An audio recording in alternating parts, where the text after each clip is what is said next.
America needs a tidal wave of the old-time religion. I have sinned against you. How dare you! We have no need to doubt God. The harlot Babylon is preparing the nations to receive the Antichrist. I didn't even build that house with money from the church. I built it with money from my book. I don't make this stuff up. Repenting of your sin. It is a moral issue. They got together and swore a pact to the devil. I just enjoy seeing people worship, praising God. Hey, everybody, and welcome to Believe It or Not, the show where we believe it or we don't. Probably not. Though. Probably not. Yeah, I was thinking we used to always say our names at the beginning of the show too, and we just stopped doing that at one point. Maybe because we figured, who cares, right? I don't know. Yeah, weird. Sure. Well, I'm Damien Doepping, and I'm Trevor Poelman. There we go. Now it's there back. We go. We're back. It's set. You know who we are. If you were confused, be confused no more. That reminds me, actually, one time we had been doing the podcast. I think I was still doing the old podcast as well with Dave. And I was serving a table. And instead of saying, hey, I'm Trevor, I was like, hi, I'm Trevor Poelman. Went straight into host mode. Podcast mode. Yeah. And then the hosts at the front of the station were like, what is that guy doing? We're the hosts. You were the host.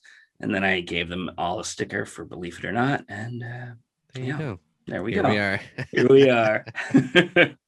But let's talk about somebody else who's great at communication. Great segue. That was a good segue. We're talking about a guy who annoys me on a weekly basis. Oh, it's not me, is it? No, it's somebody who, anytime I'm working on a video, I have to sort through some of his. We've talked about him before on the Preacher Scandal episode, but I thought let's dedicate a whole episode to this fucker. Okay. I don't know if he's a fucker, but to this guy, he's just a guy. Name of Steven Furtick. Furtick?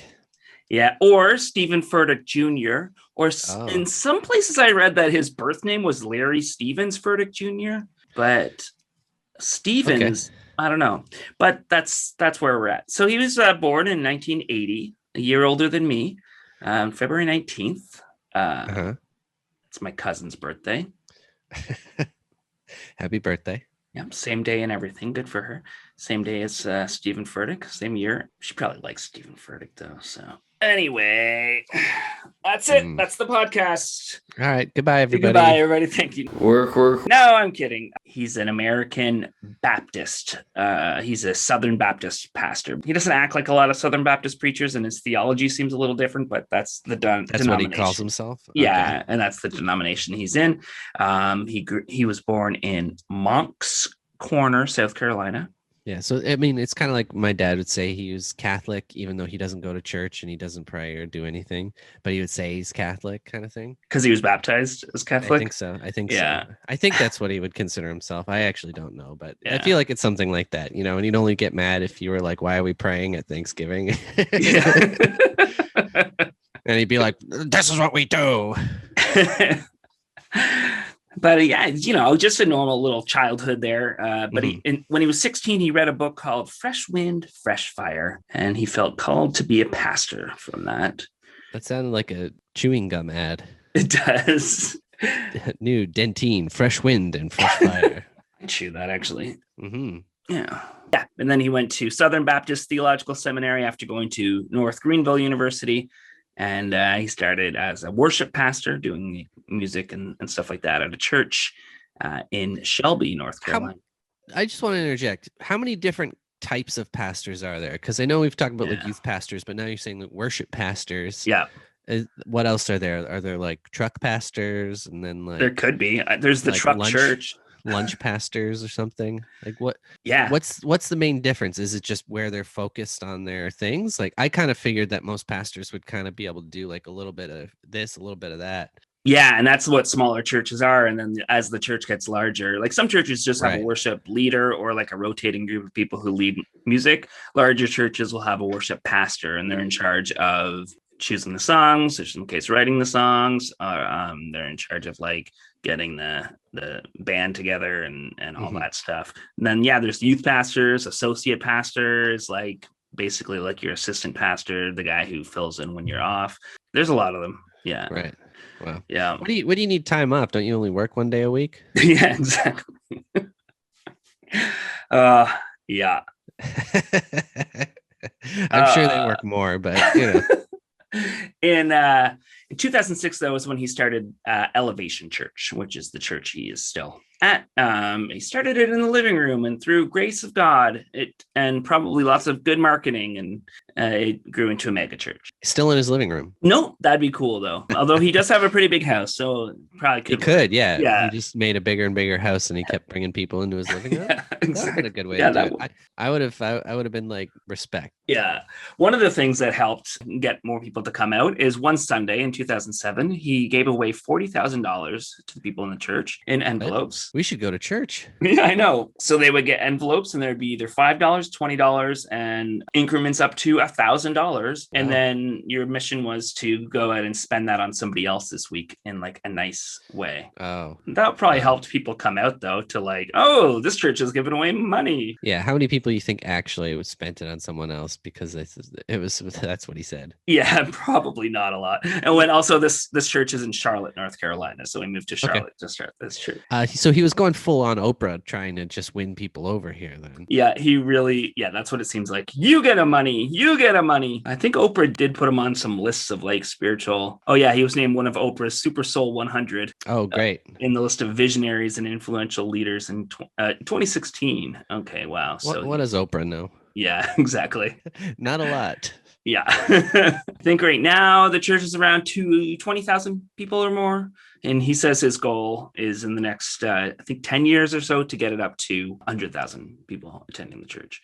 But there's also like multiple campuses and stuff. And right. He makes a lot of money selling books, things like that. Yeah. He's got a couple kids. One of them he named Graham after Billy Graham because, you know. Mm-hmm. Yeah. Of course he did. Yeah. He's an interesting guy. The way he speaks, I've been very vocal about how much I hate it. But I've also... Should we do like a rundown of like some of your biggest gripes about this guy? Like what you hate about him? Let's make this nice and concise so we have it in case somebody missed it or, you know, they're not 100% sure exactly why. Why do you have such hatred for this person? He speaks in these short, inspirational sounding sound bites that mean nothing. Right. And then everybody cheers. And that's the thing too, is everybody cheers in his congregation after everything he says. And they get so excited. And it's a cult of personality. And I'll talk a little bit about that in a little bit, but it's a cult of personality where you could just tell that he really soaks it up and loves being worshipped and loves being like, you know, cheered for, and anything he says, it's like, bam. I've often said that he's the Inspirabot of preachers, like that website where it just like random inspiring sounding things pop up. That's exactly what he is. I mean, that's very prominent, I think, in the social media age. Like so many people are doing that shit where they just say things like these little affirmations or like, you're this because of this and don't believe this. So it's like it doesn't mean anything, but it sounds like it means something. So I'm just going to try to make one up right now as we when the waves of life hit your ship, remember who your udder is. Your udder? Wait, what's the not an udder. Rudder. Rudder. I'm like, what the fuck is going on? When life gets you down, remember that there's always an elevator back up to heaven. Right? Exactly. Something like that? Yeah, exactly. He's got a lot of scrutiny over the years. One of them is we've talked about this before, is spontaneous baptism. So he'll be like, we're going to do some baptisms. Whoever wants to be baptized now, just volunteer. But then he prearranged people to volunteer because he thought that would lead other people. But then it was just the volunteers that came up, and he still... I remember us talking about this. I have to see, when I hear spontaneous baptism, I just picture like you're like at the mall or something, and then all of a sudden you just get like splashed with a big bunch of water, and you're like, what the hell was that? Like, oh, you've been spontaneously baptized. It's like when I worked at a coffee shop and I spilled a thing of water on my coworker, and immediately it was like, I'm so sorry, but also you're baptized now, so you'll thank me in heaven. I feel like I would be even more mad about that. I don't want to be baptized. Yeah, exactly. I don't want that taint on me. No. Cult of personality. Let's see. He, like Trump, autographs Bibles. I've done that. Same. Yeah, he autographs the church members' Bibles. Like, your pastor shouldn't autograph anything for you, but I mean, it's pretty funny. Yeah, it's true. They always talk about him as the leader and lead pastor and how they serve him. So in this one thing, they were talking about kind of the core principles of this church. And I'm going to read 4 of the, I'm not sure how many there was, but it goes up to at least 16. 4 of them. Number 1, we serve a lead pastor who seeks and hears from God. Number 3, we serve a lead pastor we can trust. Number 7, we serve a lead pastor who pours into us spiritually and professionally. And 16, we serve lead pastor who goes first. This feels a lot more cult-like than anything. Yeah. I mean, religion itself is a cult, but Yeah. Because here we are. And with the image of the pastor as like the shepherd. So the pastor is supposed to be serving you, supposed to be protecting you and helping you in your life. You're not supposed to be serving that person. He's supposed to help you serve God. That's the way I saw it when I was in the pastor role. Well, that's what you would think, but I mean, that's true of a lot of public servants that we have nowadays. They should be serving you and protecting you and doing things like you're paying for them, but some reason it always comes back to you. Yeah, it's true. We went to a church for a while when I was in high school, and the pastor it was also like a cult of personality. Like, people just like worship this guy. The whole thing with like foot washing in the Bible is supposed to be about humility, and Jesus was the one who washed people's feet. And so we had a foot washing ceremony at the church, which usually is supposed to be like the leaders would wash your feet as an act of symbolism, but he just had everybody wash his feet. I think both are weird, to be honest. Yeah, I think so too. It's just I'm good, man. Thanks. Yeah, we talked about the coloring book too, but I didn't realize how creepy like the words were on the coloring book. So they made a coloring book about like the church, and one of the sections was about unity. So they have a picture of him like as a coloring book figure that you could color. Yeah. And it says, unity, we are united under the visionary.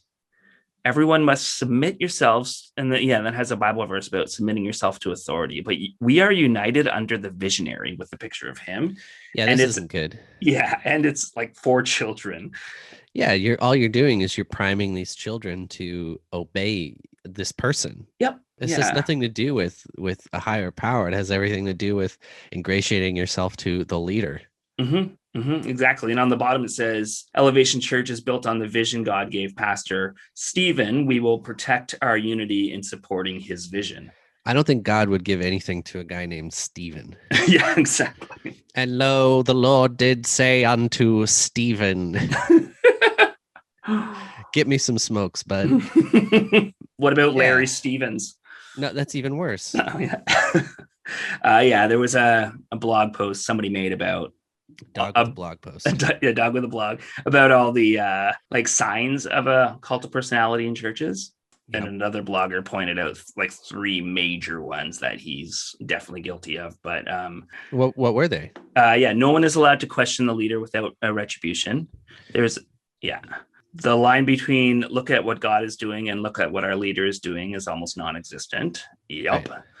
And the name of the leader and the name of the church are inseparable. And Steven Furtick and Elevation Church are one and the same. Yeah. So that's problematic. But yeah, very much so. Yeah. And you said there's 20,000 people right now who are part of it? Yeah, something like that. He has an estimated net worth right now of $55 million, but that's estimated because he's never, ever revealed his salary. And but 2013, we talked about this too, where he was under a lot of scrutiny for how much money his house cost, and whether that was the church property, whether the church paid for that. Oh yeah, because this hasn't been an issue with megachurch pastors. Yeah, exactly. And so it's $1.7 million. As we discussed, that's not a lot in Toronto money, but I was gonna. that's like half a bungalow. Mm-hmm. Yard. Yeah. And then he said, as is in our theme song, he said, I didn't build this house with money from the church. I built it with money from my books. But the church also paid for the advertising for the books. Yeah. The church paid for all the marketing. The church paid for a number of the books themselves just to get it on the New York Times list. So yeah, the only reason that people bought your book was because of the church too. So it's kind of like, all right. And so it was under somebody else's name. It was never under his name. It was under a guy named Chunks Corbett. But this one Chunks Corbett? Sorry, James Chunks Corbett. So his nickname is Chunks. What? I don't know why they included that. Wait, that's who the book is under, or the house is under? The house. Okay. Yeah. That is really, like, if you're gonna have an alias for hiding a house, I mean, Chunks Corbett's pretty good. That is pretty good. Sounds like a bad opening comedian. You were really gonna just gloss over that, it felt like. Chunks. I love it. Yeah, he's been interviewed multiple times about how much he's made, and he always refuses to say how much he's made.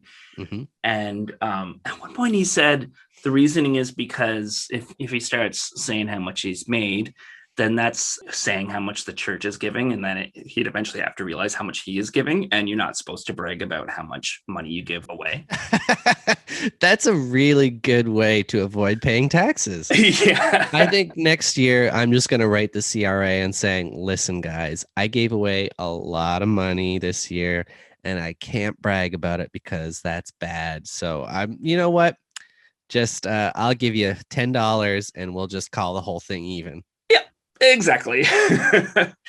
Yeah, like most churches, especially mega churches, will reveal their budgets to their staff so that their staff knows, their congregation, so their congregation knows exactly what they're spending, where they're spending the money on. Do they actually give them those numbers, or are they fake numbers? Sorry, a lot of churches give those numbers. A lot of mega churches do too, but can you believe those numbers? Yeah, it's hard to say. It really is hard to say. I mean, the Mormon church lied. I think that was revealed a couple years ago. Oh, no doubt. Yeah, and a lot of churches, those guys are so full of shit for multiple reasons. I'm not surprised that they're lying about that. Yeah, exactly. But yeah, I remember when I was growing up, our church, and especially when I was working there, we had our annual meeting, and that's where somebody from the church would go through the budget of what we're spending throughout the church, because it's all about if you're a church member, then you're involved in the church life and what the church spends and stuff. At this church, they do have a board of directors that may help make decisions. Most churches, the elders or the board of directors or whatever is made up of church members. This board is made up of other mega church pastors and nobody from the church. Okay. Yeah. The people who should be calling the shots then, right? Okay. Yeah. So they all decide together how much Steven Furtick's salary is going to be, and then they don't disclose it to anyone. Mm-hmm. So these other rich pastors just help him become a rich pastor, and then there's no transparency whatsoever.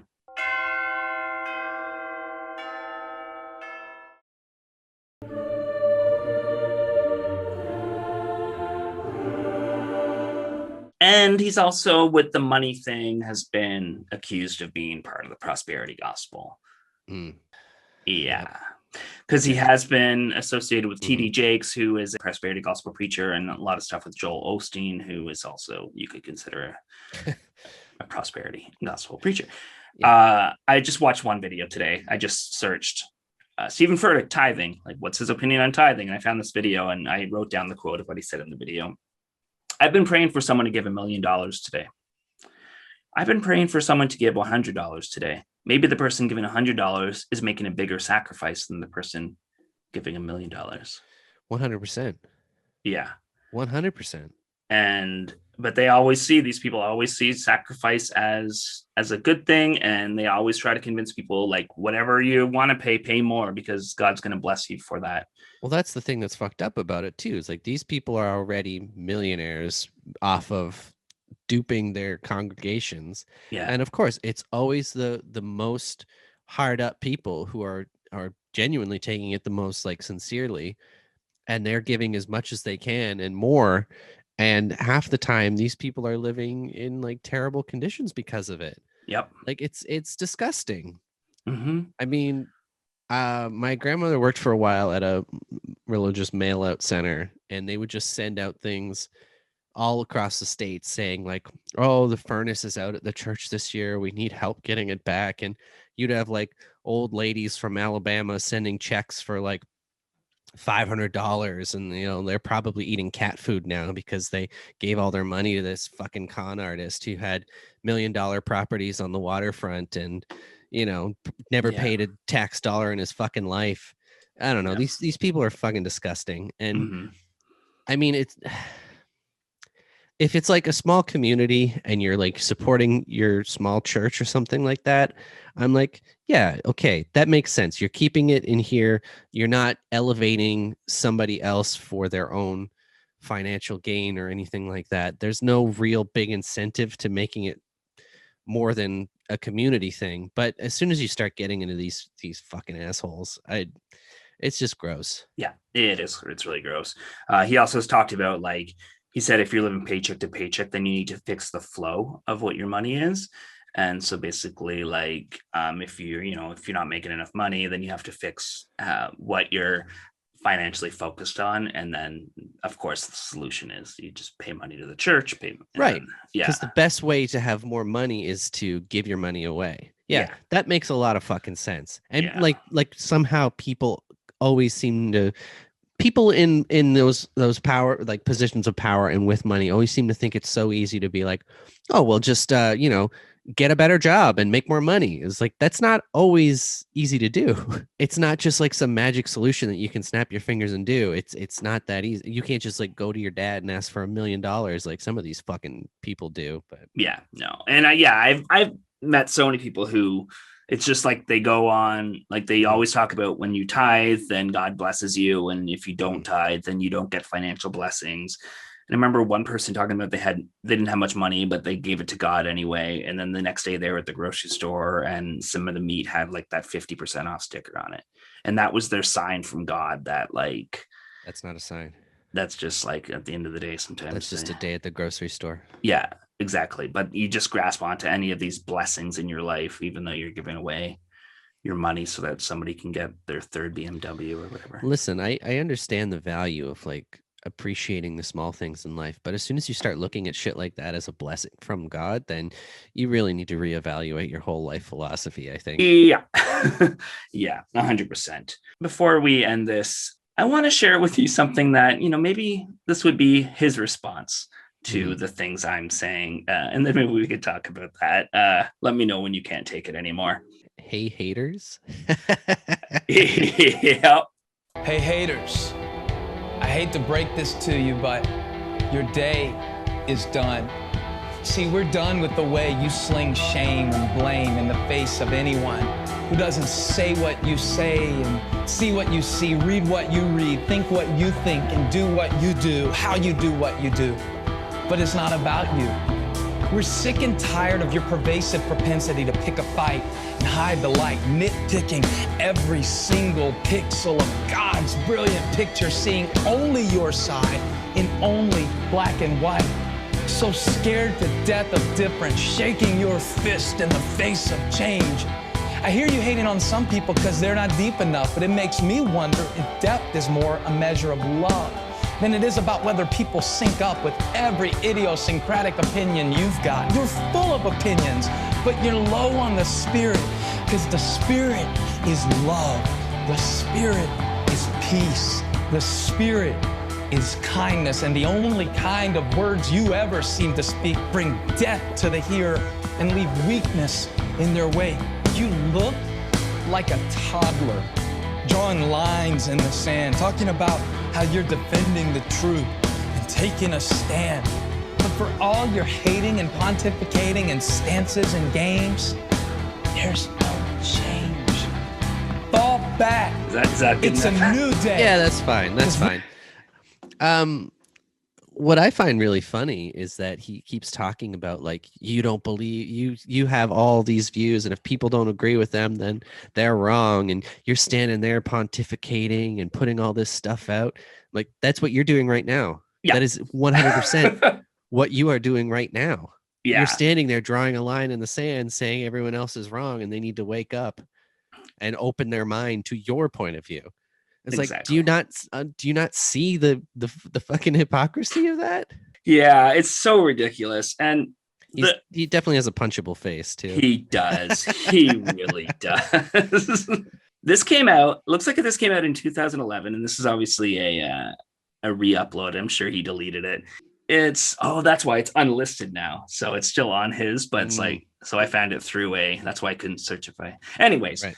But this is before most of the accusations of everything came out. So he's just like, right away, he's like, anyone who disagrees with me slightly is a hater, and I can just dismiss everything they say. And that's always a really good position for a pastor to say, never take. I mean, that I've always found that to be, you get that a lot with like these kind of arguments. I get that a lot with like supernatural arguments too. It's one of the things was like, well, you just don't understand kind of thing. Yeah. It's such a non-argument too. It's like, okay, maybe it's just because your ideas are wrong and I don't buy them. Yeah, exactly. Yeah. Should we move on then or do you have any last thoughts on Stevie Furtick? This guy is a total weenie. Yeah. Can him. Get rid of him. Get rid of him. Yeah. What a weenie. I agree. Let's do some, let's thank some patrons. Let's do it. Oh my God. Wow. Thank you so much. Oh, thank you. Thank you so much.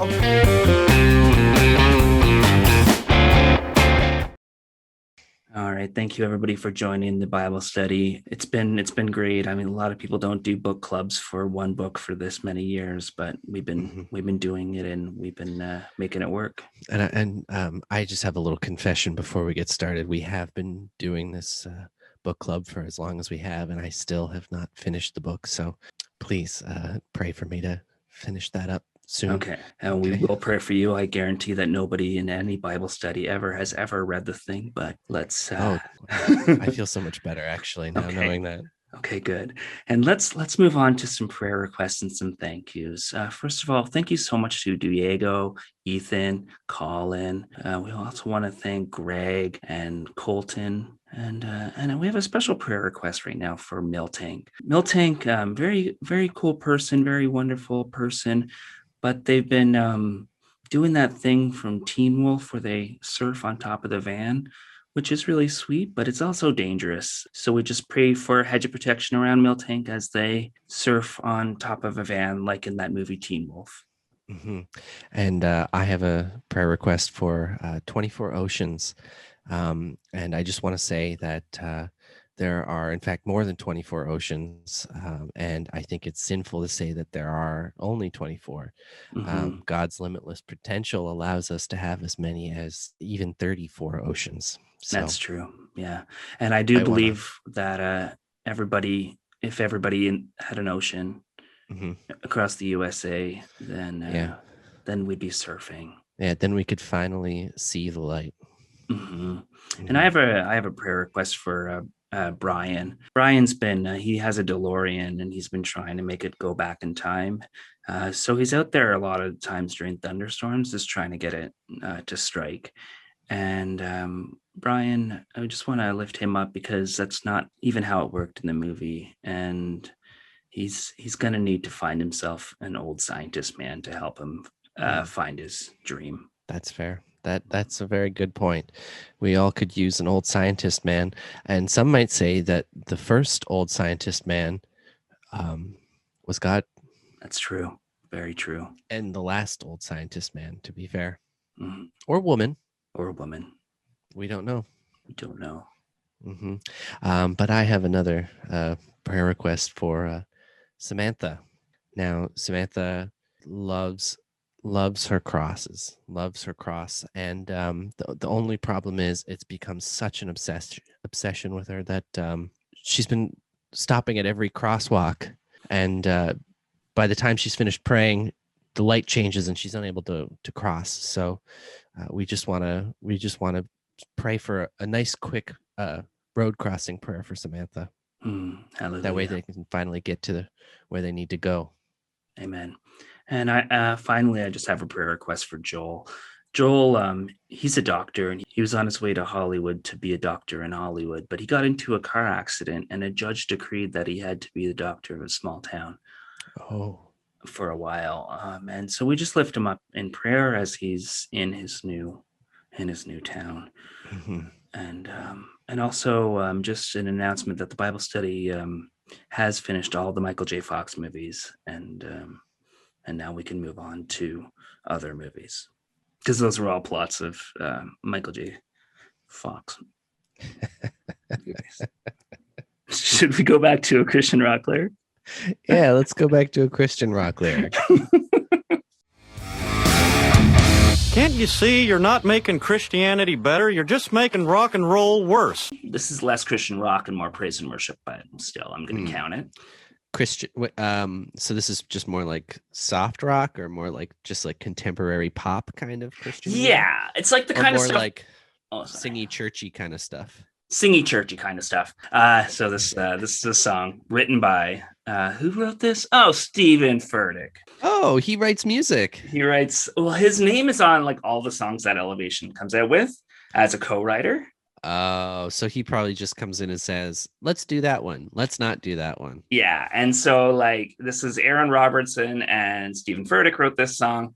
The music video is so stupid, I don't know if it's a music video or like this inspirational video around it, but he just keeps yelling, move from being sad, move, bitch. Get I started singing that immediately when I watched it today. But and this is probably a scheme too, like getting his name on it, so that because a lot of churches use Elevation music, so he's probably making bank on this music too. Who was it? I remember it was like one of those like TV theme songs or something like that, where one of the creators put their name in for the theme song and they still get royalties for it, even though they had nothing to do with the theme song or something. I can't remember who that was though. Sorry, yeah. It's just something I thought of, but yeah. So he's making a shit ton of money off of this music that he probably had nothing to do with the conception of, but he's definitely had something to do with the distribution of. And then, this song is called Evidence. Uh-oh. What happens on the mountain can't stay on the mountain. What happens here has to get there. And God's delivery system is called faith. A little bit of faith, a little bit of faith. There are some things in our lives and in our community, in our city, that by the power of the word of God and by the power of our worship are about to move from here to there. And then I'm going to skip down to later, because remember he talked about faith, which is believing in something with no evidence for it. Which is not really a delivery system. That's more of a receiving system. Yeah. A miracle can happen now, for the Spirit of the Lord is here. The evidence is all around that the Spirit of the Lord is here. A miracle can happen now, for the Spirit of the Lord is here. The evidence is all around us that the Spirit of the Lord is here. And then that part's a bit of a banger. I could get behind that. Yeah, it's pretty rad. Pretty rad. Yeah. Maybe it's just your delivery that really sold it for me.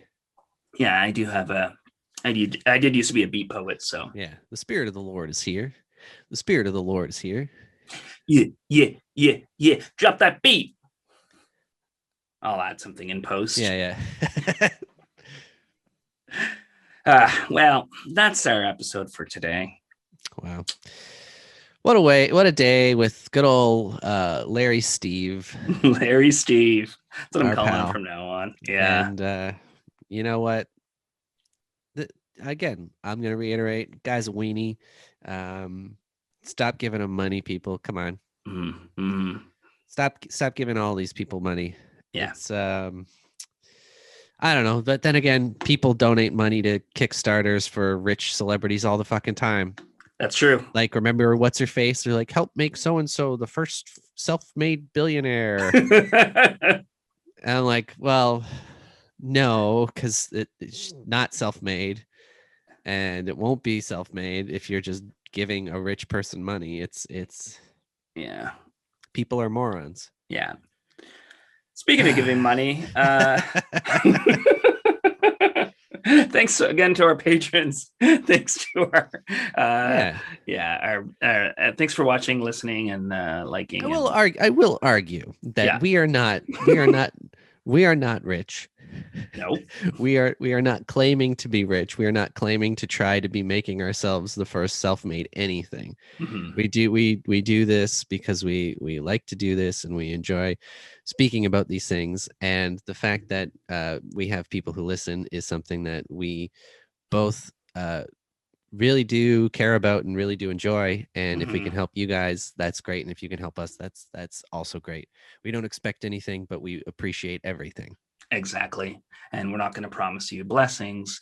But we are going to promise you, because Damien and I are now going from this to do our live stream. So we do promise you that if you become a patron, you can join us there and it'll be lots of fun. And you can see that you'll be able to see that I'm wearing my HC for JC shirt. I pulled that out of the old closet. I noticed that when you came on. Yeah, it's a little tight. Yeah. It just makes you look jacked, Trev. Yeah. Thanks, everyone. Be blessed. Yeah, something like that. We'll see you next time. See ya. Work, Sky Moon. This podcast has been brought to you by the Sonar Network.